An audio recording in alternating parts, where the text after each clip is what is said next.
Hello my dear students, welcome back to my channel. आज की जो वीडियो है वो है चैप्टर 9 के जो इंटेक्स्ट क्वेश्चंस रह गए थे। मैंने चैप्टर तो फिनिश कर दिया है, पर जो इंटेक्स्ट क्वेश्चंस रह गए थे वो आज की वीडियो में मैं एक्सप्लेन करूँगी। इससे नेक्स्ट वीडियो जो आएगी वो आएगी इसी चैप्टर की, चैप्टर 2 की एनसीईआरटी की एक्सरसाइज क्वेश्चंस। ठीक है, तो ये केमिस्ट्री का चैप्टर हम पढ़ रहे थे, is matter around us pure. तो आज मैं इंटेक्स्ट क्वेश्चंस एक्सप्लेन करूंगी। मेरी जितनी भी प्रीवियस वीडियोस हैं उसमें मैंने इस चैप्टर को एक्सप्लेन कर दिया है कम्प्लीटली। तो ये चैप्टर फिनिश हो गया है बाय द एक्सप्लेनेशन। और जिसने भी मतलब प्रीवियस वीडियोस इस चैप्टर से रिलेटेड नहीं देखी हैं तो वो प्लीज़ जाकर मेरी प्रीवियस वीडियोस पहले देख लें। लिंक मैंने सारी वीडियोस का मैं लिंक डिस्क्रिप्शन बॉक्स में दे दूंगी, आई बटन में भी आपको लिंक मिल जाएगा, आप डायरेक्टली पहुंच जाएंगे। तो पहले मेरी सारी इस चैप्टर से रिलेटेड वीडियोस आप देख लें, तब इंटेक्स्ट क्वेश्चंस करें और एनसीईआरटी के क्वेश्चन जो एक्सरसाइज क्वेश्चन है नेक्स्ट वीडियो में मैं कराऊंगी वो करें। ठीक है, वीडियो शुरू करने से पहले अगर आपको मेरी वीडियो अच्छी लगी तो प्लीज़ लाइक करिएगा, शेयर करिएगा और मेरे चैनल को सब्सक्राइब कर दीजिएगा। बेल आइकन को भी ऑन कर दीजिएगा ताकि आने वाले चैप्टर्स की नोटिफिकेशन आपको जल्दी से जल्दी मिल सके। तो चलिए हम अपना ये आज वीडियो शुरू करते हैं इंटेक्स्ट क्वेश्चंस की, एनसीईआरटी इंटेक्स्ट क्वेश्चंस। ये क्वेश्चंस हैं आपके पेज नंबर 15 पर। पहला क्वेश्चन है, what is meant by substance? Substance क्या होता है? A substance is a pure single form of matter. क्या होता है सब्सटेंस? एक pure single form of matter होता है। ठीक है, इसकी डेफिनेट प्रॉपर्टी होती है और डेफिनेट कॉम्पोजिशन होती है। जैसे सोडियम क्लोराइड और आयरन, मतलब जितनी सोडियम की होगी उतनी ही क्लोराइड की होगी। ठीक है, जिस चीज़ में आयरन में जो चीज़ें इसमें जो चीज़ें मिक्सअप होंगी सोडियम क्लोराइड में, जैसे एन है और Cl है, तो जो चीज़ें प्रॉपर्टीज़ और कंपोजिशन इसकी होगी वो इसकी होगी। तो इनकी डेफिनेट कंपोजिशन है, हम इसको बदल नहीं सकते हैं। ऐसा नहीं है कि इसकी जो है अगर +1 है और तो हम इसको +3 कर दें, +2 कर दें। इसकी कंपोजिशन को हम जो है चेंज नहीं कर सकते हैं। ठीक है, तो वो जिनकी कॉम्पोजिशन और प्रॉपर्टीज बिल्कुल सेम होती हैं, डेफिनेट होती हैं, उनको हम सब्सटेंस बोलते हैं। अब सेकंड क्वेश्चन है, list the points of differences between homogeneous and heterogeneous mixtures. Homogeneous और हेट्रोजीनियस मिक्सचर्स के बारे में हम डिफरेंशिएट करेंगे, दोनों में क्या डिफरेंस है। तो होमोजीनियस मिक्सचर क्या है? ये इसमें यूनिफॉर्म कॉम्पोजिशन होती है, लेकिन हेट्रोजीनियस में नहीं होती है।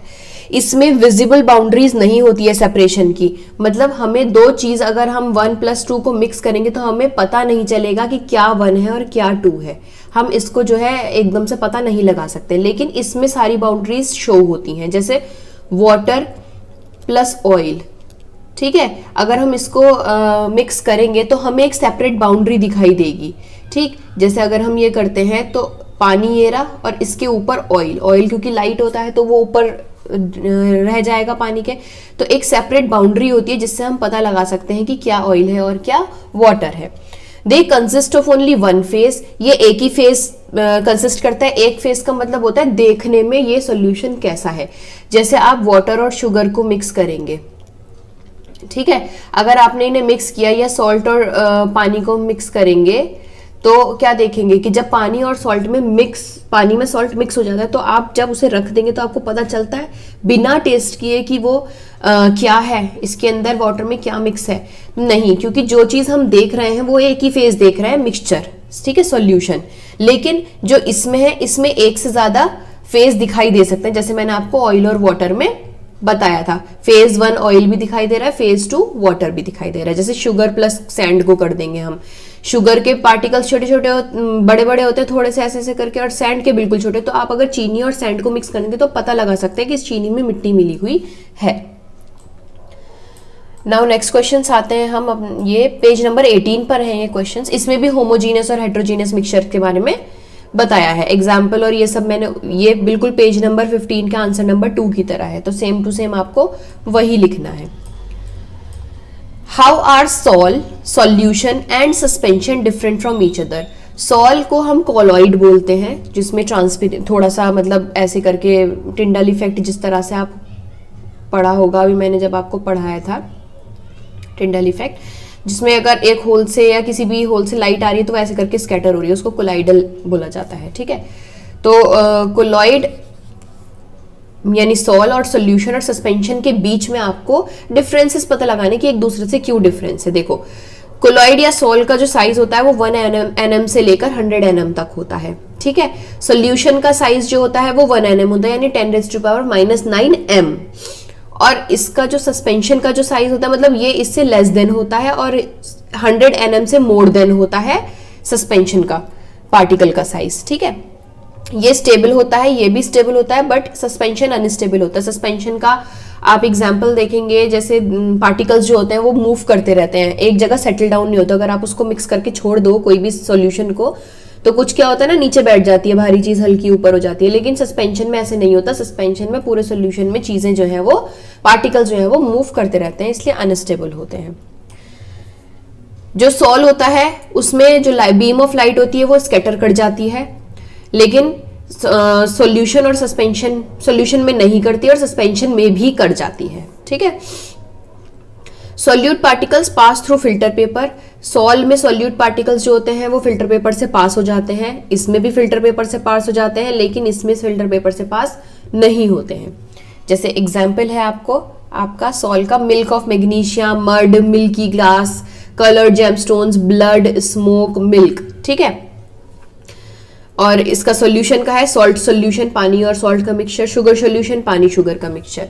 और सस्पेंशन का है sand in water, dusty air. हवा भी जब गंदी होती है तो धुंधली सी दिखाई देती है ना, तो ये इसके एग्जाम्पल्स हैं।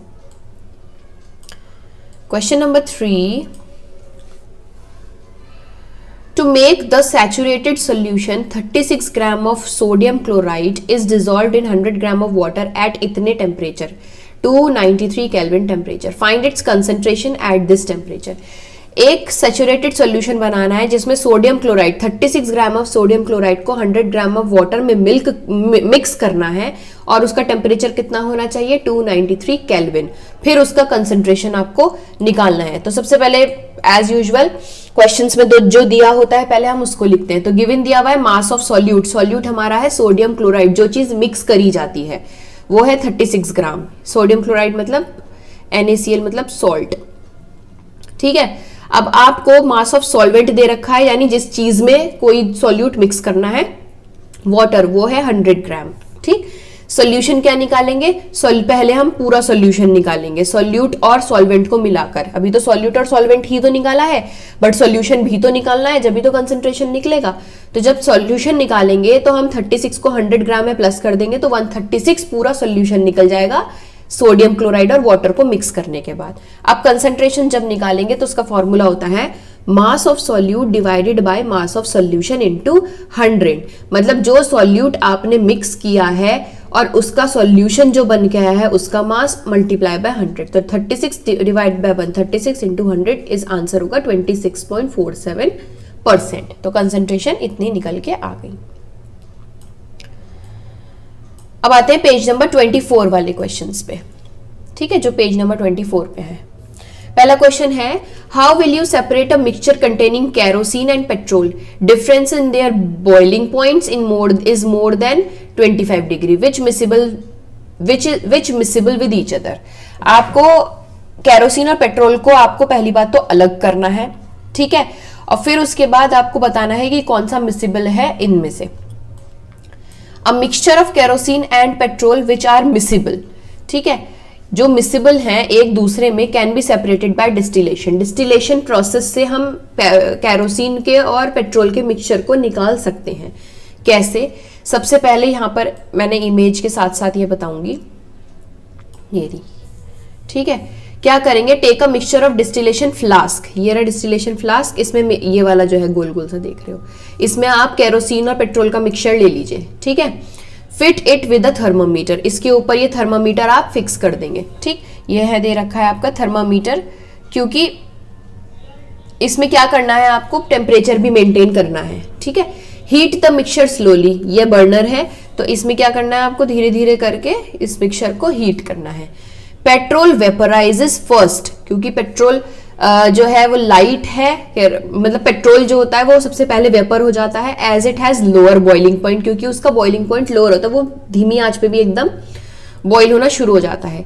It condenses in the condenser, ये कंडेंसर हो रहा है यहाँ पर, वाटर कंडेंसर या इसको बोलते हैं, ये यहाँ पर आकर कंडेंस इकट्ठा होना शुरू हो जाता है। And is collected from the condenser outlet, condenser outlet में ये जो आ रहा है ये आउटलेट है, इसमें इकट्ठा होना शुरू हो जाता है। तो केरोसिन जो है उसका बॉइलिंग पॉइंट हाई होता है तो वो जल्दी से वेपर नहीं बनाएगा, तो जब बर्निंग होगी तो जो लाइट होगा जिसका बॉइलिंग पॉइंट मतलब कम होगा, जो लेस वो बॉइलिंग पॉइंट होगा, it has lower boiling point जिसका होगा, वो जल्दी से वेपर कर जाएगा, उड़ जाएगा। तो जब ये उड़ेगा तो यहाँ से मूव करता करता करता करता पेट्रोल जो है वो यहाँ आकर इकट्ठा होना जाएगा। वाटर कंडेंसर मतलब यहाँ पर पानी लगा होता है जो गैस को वापस से लिक्विड में बदल देता है। यहाँ पर आकर इस पाइप में तो वेपर आ रही है, वाटर तो नहीं आ रहा है, तो जब वेपर आएगा तो वो वाटर कंडेंसर के कांटेक्ट में आएगा, यहाँ जाकर फिल होकर लिक्विड बन जाएगा और उसके बाद यहाँ आकर वो इकट्ठा हो जाएगा। तो इस प्रोसेस को बोला जाता है distillation process. Now second question, name the technique to separate butter from curd. Technique बतानी है कि आप इनको किस टेक्निक से सेपरेट कर सकते हैं। बटर को दही में से कैसे सेपरेट करेंगे? Bye centrifugation. सॉल्ट को सी वाटर में से कैसे करेंगे? By evaporation. कैम्फर को सॉल्ट में से कैसे करेंगे? By sublimation. ठीक है। What type of mixtures are separated by the technique of crystallization? किस टाइप के मिक्सचर्स क्रिस्टलाइजेशन प्रोसेस से सेपरेट किए जा सकते हैं? Crystallisation technique is used to purify solid with some impurities in it. जो क्रिस्टलाइजेशन प्रोसेस होता है ये किसी सॉलिड सब्सटेंस को प्योर करने के काम आता है जिसमें अगर कोई गंदगी इम्प्योरिटीज होती हैं। जैसे सी वाटर है, अब सी वाटर में से सॉल्ट को निकालना है, ठीक, तो आपको क्रिस्टलाइजेशन प्रोसेस या इवेपोरेशन प्रोसेस से आप सॉल्ट को सी वाटर से बाहर निकाल सकते हैं। Next question, classify the following chemicals और फिजिकल चेंजेस। अब ये कुछ दे रखे हैं, इसमें बताना है कौन से केमिकल चेंज है, कौन से फिजिकल चेंज है। कटिंग ऑफ ट्रीज दे रखी है, मेल्टिंग ऑफ बटर दे रखा है ना, रस्टिंग ऑफ अलमीरा, boiling of water to form steam, passing of electric current through water and the water breaking down into hydrogen and oxygen, dissolving common salt in water, making a fruit salad with raw fruits, burning of paper and wood. अब देखते हैं chemical और physical कैसे कैसे हैं। देखो सबसे पहले फिजिकल चेंज देखेंगे। कटिंग ऑफ ट्रीज, ठीक है, एक बार काटने के बाद आप दोबारा भी उसे उगा सकते हैं, वो दोबारा उग सकता है, ठीक। Melting of butter in a pan, जमा भी सकते हो आप उसको। Boiling water to form steam, steam में से वाटर भी बना सकते हो, वाटर से steam. Dissolving common salt in water, making a fruit salad with raw fruits. ये चीजें जो होती हैं, ये चीजें क्या होती है, वापस से अपनी फॉर्म में आ सकती हैं, लेकिन केमिकल चेंज वो होता है जिसमें चेंज हो सकता है, कोई नया केमिकल या नया प्रोडक्ट बनता है बट वो अपनी पुरानी प्रोडक्ट में या पुरानी फॉर्म में वापस नहीं जाता। जैसे रस्टिंग ऑफ अलमीरा, अलमीरा पे जंग लग जाना, ठीक है, जो जंग लग जाता है वो वापस से जो है ठीक नहीं हो सकता, तो लगी रहती है ना। Passing of electric current through water and then breaking down into hydrogen and oxygen gas.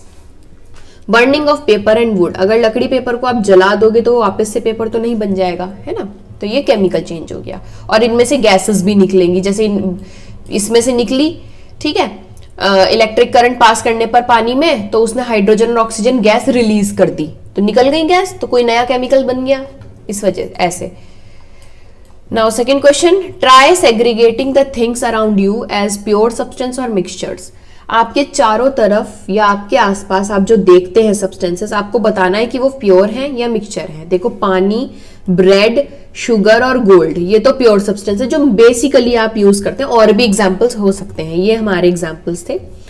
Mixtures कैसे हो सकते हैं, steel, plastic, paper, talc, milk, air, इसमें कुछ ना कुछ मिक्स हुआ रहता है, तो ये मिक्सचर्स की कैटेगरी में आ जाएंगे, ठीक है। तो ये वीडियो यहीं पे फिनिश होती है, मतलब इंटेक्स क्वेश्चंस मैंने फिनिश कर दिए हैं। नेक्स्ट वीडियो जो आएगी वो एनसीईआरटी के इसी चैप्टर की एक्सरसाइज क्वेश्चंस होंगे, ठीक है, जो आई थिंक 11 क्वेश्चंस है, एक्सरसाइज क्वेश्चंस, वो नेक्स्ट वीडियो में मैं आपको कराऊंगी।